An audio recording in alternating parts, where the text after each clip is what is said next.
.tv プラス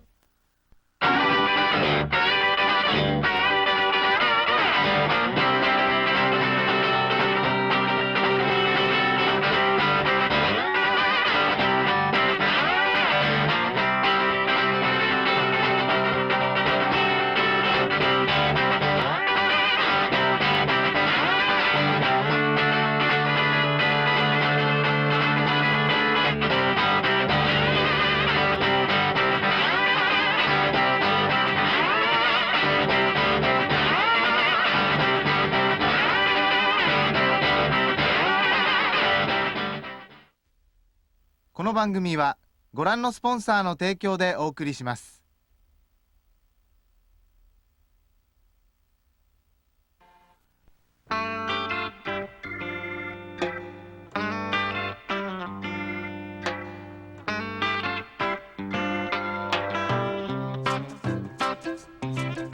1940年代の初め、カリフォルニアの小さな店からフェンダーの歴史は始まった。子供の頃からベースボールよりもハンダゴテの方が好きだったレオ・フェンダーは、大学で取得した会計士の資格を捨て、ラジオを修理する店を自分で始めた。フェンダーラジオサービスという店だった。その後彼は自らギターの製作を始め、数年後にテレキャスターを世に送り出した。そしてフェンダーは世界でも最も大きなエレクトリックギターカンパニーに成長していった。しかし会社が大きくなるにつれ、ハンダゴテとドライバーさえ握っていれば幸せな時代は遠ざかっていった。1965年、彼はついに CBS に会社を売ってしまう。彼の後を追うように昔からフェンダーを支えてきた友人や職人も同時に会社を辞めていった。しかしフェンダーの神話は根強く生きていた。ミュージシャンたちは古き良き時代のフェンダーを熱心に探して回り、ヴィンテージの値段は上がる一方だった。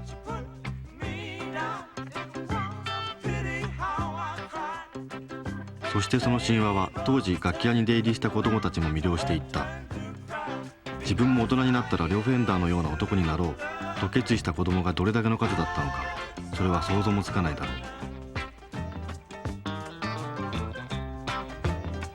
フェンダーカスタムショップでジョン・ページという男に会った。彼もまた子供の頃からレオ・フェンダーをヒーローとして育った。いつかレオのような存在になる日を夢見て、彼は見よう見まねでギターを作っていた。そしてそのまま大人になり、憧れの場所であったフェンダーに就職する。今ではカスタムショップ全体を取り仕切る彼に話を聞いた。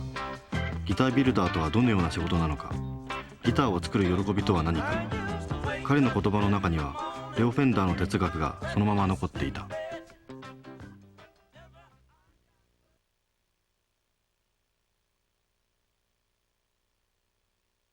What the master builders are is pretty much exactly what their title says. They have mastered the art of building guitars.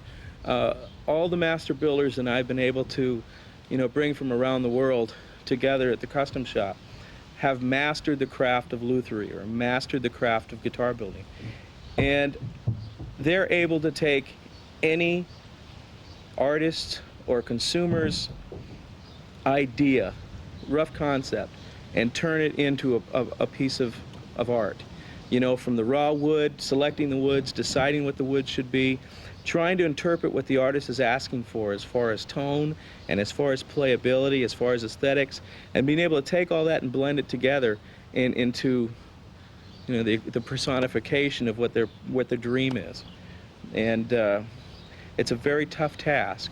And there's a lot of guitar builders out there, and probably the hardest thing I have to do is when I have to go out and try to select one out of the group in the world, because it's a very special person to me that can come in and have the quality and all the knowledge and skill to be a master builder at Fender, because it says Fender here, and that's the most important thing. But then what's thrilling for the builder is that it says their name back here, so I have to make sure when I hire a master builder that they're worthy of this one right here. We're from cheaper guitars, or from any place I could find them. A lot of music stores around, and I'd kind of haunt them as a little kid. Hey, you got any bridges? You got any pickups? Can I get something for $5? I mean, it was kind of whatever I could get cheap, and wherever I could get it. Garage sales, pawn shops, spent a lot of time at pawn shops. You know. I had a little saber saw that my dad had bought from Sears. I had a Bowie knife, and I had one little needle file.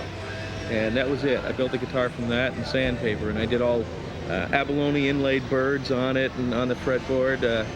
We used to go scuba diving when I was a kid down in Mexico, so we had the shells, and I'd crack the shells open and sand the shells flat and cut them out with this thing. It was pretty funny.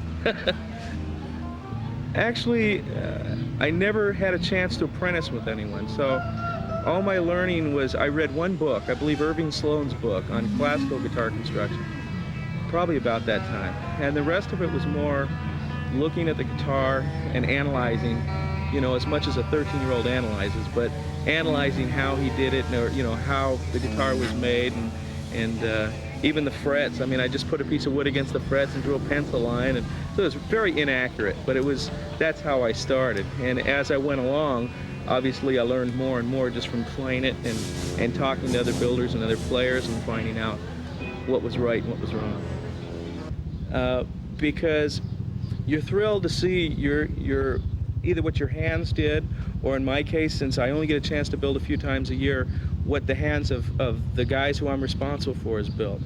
And at the same time, you're nervous because you have faith in yourself and you have faith in the product, but you just hope that nothing wrong happens on stage, you know? So you're worried if a string breaks, or you're worried that a pickup goes out, you know, but it's a thrill. It's like, I don't know, it's like, I guess, if your son or your daughter was up there on stage, that's how you feel. You have the pride of a parent usually when your product's up there. レオ・フェンダーが自分の会社から去って約30年、フェンダーという会社は彼の元から離れて一人歩きを始め、全く別の組織になっている。しかし製品の質が落ちた不幸な時代を経た今、フェンダーは再び従来の活気を取り戻している。レオ・フェンダー自身は昨年この世を去ってしまったが、彼の意志は若い世代のビルダーたちによってしっかりと引き継がれている。どれだけ忙しい時でも工場を見て回り、それぞれの職人に注意と激励を与えていったレオ・フェンダーの意志が空気のように工場に漂っている。彼が本当にいなくなってしまった今、フェンダーのスタッフはそのことを余計に強く感じている。レオ・フェンダーに恥ずかしい思いをさせてはならないという責任が彼らに緊張感と誇りを与えている。カスタムショップのビルダーを務めるラリー・ブルックスもまた、持てる技術によってフェンダーのプライドを支えている一人だ。自分が今までに作った最も大切なギターについて彼は思い出を語ってくれた。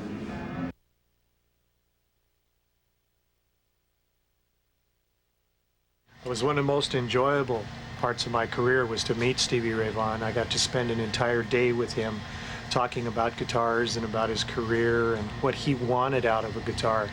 And it made it very easy to build his guitar because I got to know him as a guitarist. And the first guitar we built was perfect. And now it was used as the prototype for the production model. And the production model was released in January at the NAMM show. And the initial orders off of the guitar was 2,500 units of this guitar. And I'm very, very proud of that. As well as being able to work with Stevie Ray Vaughan and his brother, Jimmy. It was a lot of fun. The only particulars he wanted were the ones that were the strangest. It's a left-handed vibrato on a right-handed guitar. The three-color sunburst was just something he really liked, and so we did the sunburst the way he wanted. And he wanted his neck matched, the ones he had been playing on his, it's a 62 neck, Fender neck, and he wanted it matched because it had been played and played and played and refretted. So the radius is a 12-inch radius on the fretboard, 6105 Dunlap frets, which are higher and wider than our normal frets, and a little bit thinner in back because it had been played so much. And his main concern was that we get the guitar the way he wanted it. And we nailed it. We matched it, and he really liked it. The day I gave him the guitar was on Johnny Carson's Tonight Show in the afternoon, and he played it that night. So he was really happy. I didn't make footprints for 2 weeks. I didn't touch the ground. I had goosebumps. I had tears in my eyes. It was very emotional for me because Stevie Ray has been a mentor of mine guitar-wise for a long time. And I had seen him play many times. I have flown to different cities to see him play. And to be able to build for him and then to have him like my guitar was a very spiritual, uplifting for me. Really was. Plus he's a very, very sincere man. And when I handed him the guitar, he hugged me because he liked the guitar so much. And it just, the whole week of that week, I was just emotionally high, just uplifted. It was really great. フェンダーのカスタムショップにはアメリカ全土からスカウトされた最上のビルダーが揃っている。そしてその中に一人日本人のビルダーがいる。岩名康彦だ。彼は日本にいる当時から独学でギター作りを始め、リペアの仕事を通してフェンダーの製品に精通していった。ありとあらゆる資料を自分で集め、フェンダーギターの本まで書いている。よく今は言う人少なくなりましたけれども、エレクトリックギターはソリッドボディは特に木の四角い木じゃ、四角くないですけど、木の何も音に関係ない木がついてて、結局ピックアップで音を大きくするんだけど、そういうことは全くなくて、実際には逆の意味で言えばこれがもう生ギターより大きな音で弾かれる場合がほとんどでしょ。それこそマーシャルにね通しても本当に何万人の人に聞いてのような大音量になったりするわけですから、逆にそういう意味では小さいことがものすごく大きくなって出てくる部分ですね、あるんです。で、ギターを作るという、マスターギタービルダーの職業としてギターを作るっていう意味では、そういう細かいことの積み重ねといいますか、一つの方向に向かって全ての小さい要素を揃えていくっていう部分が大きな仕事の一つなんです。それには木の性質とか木目の方向によっての強度の変化とか、あとは産地によっての材料の違いとか、あとは例えば寸法を薄くそげばどういうふうに音質が変化するとか、あと操作性が変化するとか、そういうことがもう全部が絡まってくるんですね。どれ一つもおろそかにできない。例えばの例で言いますと、このネックポケットっていう部分があるんですね。このネックがちょうど入る部分ですね。でこれはもうネックをつけてしまうと見えない部分なんですけれども、実際にはその深さによって弦がブリッジに乗る高さが変わってしまうんですよ。でここの微妙な角度の変化も同じようにここに影響してくると。でこの高さが変化すると弦の張力が変化する。弦の張力が変化すれば弦から出る倍音の振動の形が変わってくる。それによってもうピックアップに拾われて大きくなる音も当然変わってくるっていう非常に大きな部分なんですね。目に見えないですけれども。ですからこういったことの積み重ねといいますか、特に原振動系ではそれが多いですけどね、トリオにしてもそうですし、そういったものの全体の総合点がその楽器の性能となって出てくるんです。だからそのバランスといいますか、例えばこの塗装を使ってこういう構造にして、こういうここはこっちでいくと1000分の何インチですけれども何ミリにして、でこういう組み方をするとこういう音が出るっていう最終的に音を頭に入れながらギター作りをするっていうことなんですね。ですから大きな意味で言えば、音質、操作性、それからこれは別にあまり大事ではないっていうことではないですけれども、それに伴って出てくる外観、この3つがギターを作る上での大きな要素だと思います。ただ外観の部分はこの2つを抑えていくことによって自然に出てくる、風格といいますか、ちゃんと作られた楽器はそういうルックスを持っているということにつながると思います。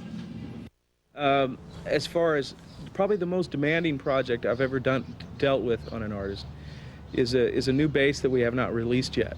It's the Stu Ham signature bass.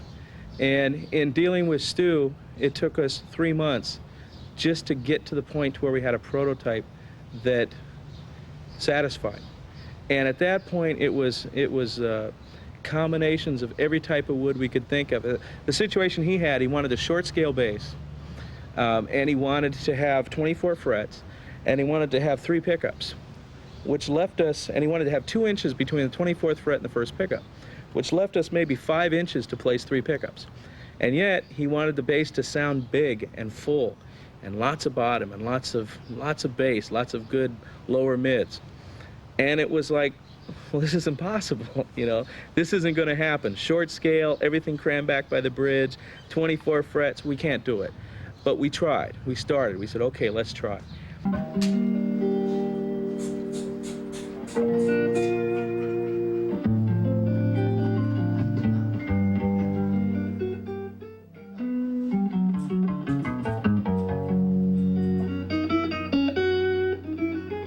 Well, this is a Fender guitar, as you can see, Fender. And it's a reissue of an early 60s guitar. It's actually made in the 80s. And like I said before, the main difference is the staggered pole pieces. And nice thing about a Fender guitar is it's got 3 pickups, and in between, if you put the switch right in the middle, you get a different sound out of it.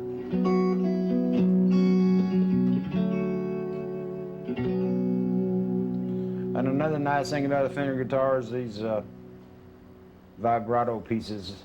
They stay in tune if you don't really hit them. Kind of subtle vibrato.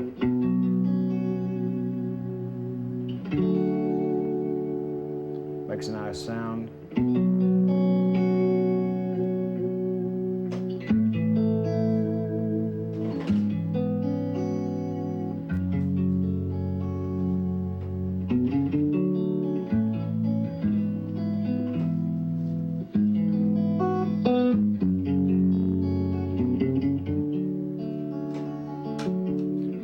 Also, all the tuners are on one side, which makes the strings go straighter. They say that's better, I don't know.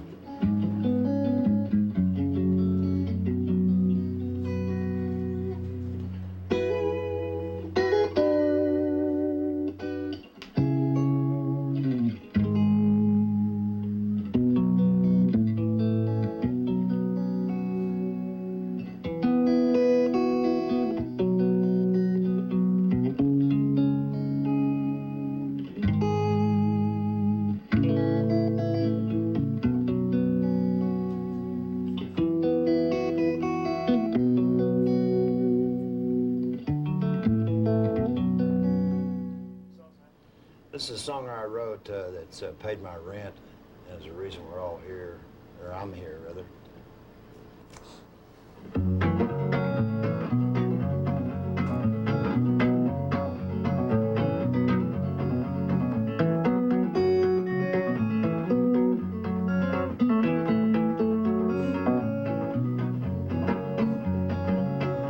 After midnight, we're gonna let it all hang out. After midnight, we're gonna chug love and shout. We're gonna cause talk and suspicion, give an exhibition, find out what it is all about. After midnight, we're gonna let it all hang out.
3人のマスターギタービルダーの話を聞いているうちに、ある一つの映画のことを思い出した。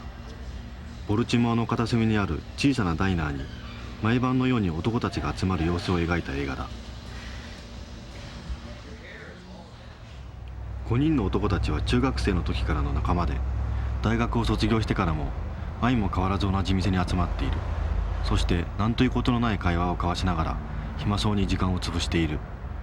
彼らの話の内容は音楽と車、そしてフットボールのことばかりで、そこに女性の入り込む余地は全くない。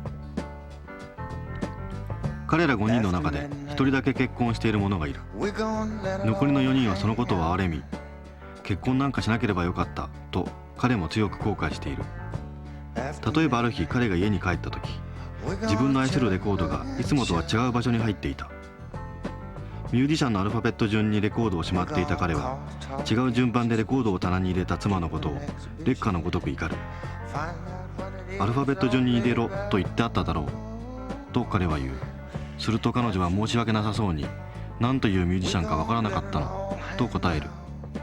すると彼はそのレコードを見せながら、ここに名前が書いてあるだろう、お前はアメリカ人のくせに英語が読めないのかと詰め寄る。細かいことにこだわる彼に彼女の方も怒りをあらわにする。順番なんてどうでもいいじゃないの、壊したわけでもないんだから。すると彼はその言葉にさらに怒り、こう答える。順番が大切なんだ。それがわからないようなやつは一切レコードに触れないでくれ。彼女はその言葉を聞いて泣きながらキッチンに走り去る。彼はドアを蹴飛ばして外に向かい、車に乗っていつものダイナーに行く。ダイナーにいる仲間たちは彼の夫婦喧嘩の話を聞き、それはやはり彼女の方が悪いと答える。3人のマスタービルダーもまた、なぜか13歳の時にギター作りを始めた。ダイナーの男たちが仲間になったのと同じ年だ。この年が男にとって何を意味するのかは定かではない。しかしその年を境にして何かが決定的に変わり、そしてその何かが男をいつまでも支えていくのだということはわかる。つまり大人になった女性は13歳のままでいる男と結婚するのだということをどこかで覚悟しておかなければならないということだ。